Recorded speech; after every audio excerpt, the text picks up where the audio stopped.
歡迎收睇全港首個育讀新聞台，我哋將為大家帶嚟最新、最專業嘅育讀桿菌素資訊。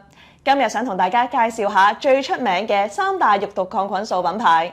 嗱，我之前咧就打開 Botox 嘅，不過咧今次就轉咗打 Xinome， 遲啲咧仲想試埋 Dysport 添。點解嘅？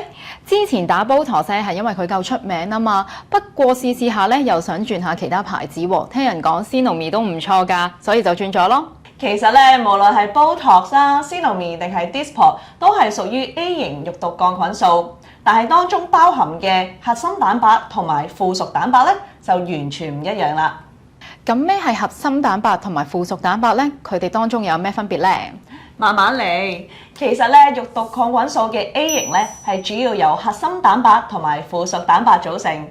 核心蛋白係育讀桿菌素嘅主要活性成分，負責其神經阻斷作用，能夠有效改善皺紋同埋治療肌肉嘅痙攣。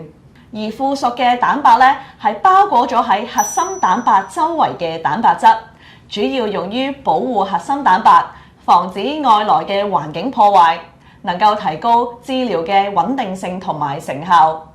即係一隻雞蛋，附屬蛋白咧就好似蛋殼咁樣，保護入邊嘅蛋白同埋蛋黃啦。咁到底邊款先係最好呢？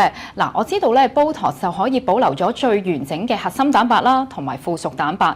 我知道 Botox 係第一個面世嘅育讀品牌，有成4200份醫學文獻同埋研究做支持㗎，亦都係全球銷售 No.1 嘅去皺品牌添。冇錯啊，而且咧 Botox 嘅擴散範圍係較細，精準咁樣咧定點注射喺淺層嘅位置，相對嘅副作用咧都較少㗎。相對咧，針對改善眉心紋、額頭紋同埋魚尾紋呢啲動態皺紋，同時仲可以瘦面添㗎，效果可以持續3至6個月咁耐㗎。而 Xinome 咧就係主打冇雜質啦、冇附屬蛋白，可以避免抗藥性㗎，所以咧佢嘅穩定性比較高，咁就適合一啲對蛋白有敏感嘅人士啦。